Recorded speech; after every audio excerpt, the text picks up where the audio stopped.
જોડાયા છે Kashyap good afternoon જણાવો કે આજે રક્ષાબંધનના દિવસે આપણે છેલ્લા 5 વર્ષની હિસ્ટ્રીમાં જઈએ અને 5 વર્ષમાં ઇક્વિટી સોનું અને ચાંદી આ ત્રણેયમાં કોણે સૌથી બેસ્ટ રિટર્ન અહીંયા આપણને આપ્યું છે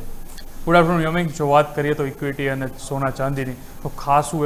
બધું રિટર્ન જોવા મળ્યું છે જો સ્પેસિફિક વાત કરીએ પહેલાં તો નિફ્ટી 50ની તો નિફ્ટી 50 એ પણ 2022ની હું જો વાત કરું તો ત્યારે 2022માં 17,660નું નિફ્ટી હતું જે 2023માં વધીને 19,347નું થયું જે 9 થી 10% ગ્રોથ જોવા મળે છે એના પછી 2024ની વાત કરું તો 24,572નું થયું તો અહીંયા એક ખાસો બધો જોબ મળે છે 19,000થી ક્યાં 24,500ની સફર તો 27% જેટલો ત્યાંથી ગ્રોથ જોવા મળે છે પછી થોડું સ્લગિશ થયું માર્કેટ 2024થી 25માં જોઈએ તો મોટામોટી 24,500 24,300નું જોવા મળે છે અને સેમ વસ્તુ 2026 અત્યારે આજના દિવસની વાત કરું તો એ પણ 24,108 મતલબ કે ઇક્વિટીએ છેલ્લા 3 વર્ષમાં કંઈ રિટર્ન જ નથી છેલ્લા 2 વર્ષમાં કંઈ રિટર્ન જ નથી એવું યર ઓન યર બેસિસમાં તો હવે આગળ જોવું પડે છે કે શું રક્ષાબંધન તેજી મળશે આવી જ રીતે જે 2022 ને 2023માં આપણે મળી કે હજી 1-2 વર્ષ એવું છે જોવાનું છે કે આપણે હજી સ્લગિશ જોવા મળશે માર્કેટ જેના પછી વાત કરું તો ગોલ્ડ જે કોમોડિટીઝની વાત કરીએ તો ગોલ્ડ એક મસ્ત શાનદાર આઉટ પરફોર્મ રિટર્ન જોવા મળે છે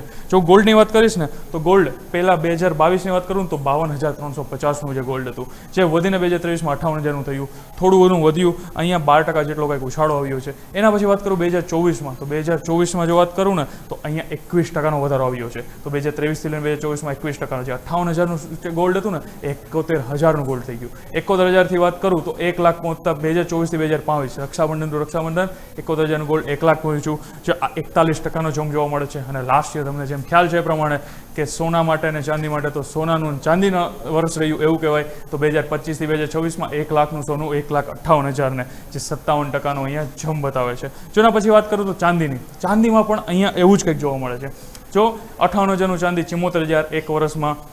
કે આ એક 27%નો કંઈક ગ્રોથ જોવા મળે છે 23થી 24ની વાત કરીએ તો 74,000થી 83,000 અહીંયા થોડું સ્લગિશ થયું 12%નો યર ઓન યર ગ્રોથ જોવા મળ્યો છતાં 24થી લઈને 25 સુધી અહીંયા બિગ જમ્પ જોવા મળ્યો 83,000થી લઈને 1,14,000 કે જે હવે 37%નું તમને રિટર્ન જોવા મળ્યું એક વેરમાં અને જો 2025થી 2026ની વાત કરીએ તો 2,43,000ની સપાટી અત્યારે જોવા મળે છે જે અત્યારે 109% અને તમે ટોપની વાત કરો ને તો સિલ્વરનું ટોપ તો 4,20,000નું હતું તો ત્યાં સુધી ત્યાંથી આપણે અડધા 50% પડી ગયા છે છતાં પણ 108%નું return year on year basis જોવા મળે તો વાત કરીએ સોના ચાંદી અને ઇક્વિટીની તો ખાસું એવું પરફોર્મન્સ આપ્યું છે હવે આગળ એ જોવાનું રહેશે કે આ રક્ષાબંધન તો આવતા રક્ષાબંધન સુધીમાં શું ઇક્વિટી પરફોર્મ કરશે કે શું ગોલ્ડ પરફોર્મ કરશે કે શું સિલ્વર પરફોર્મ કરશે યોમિક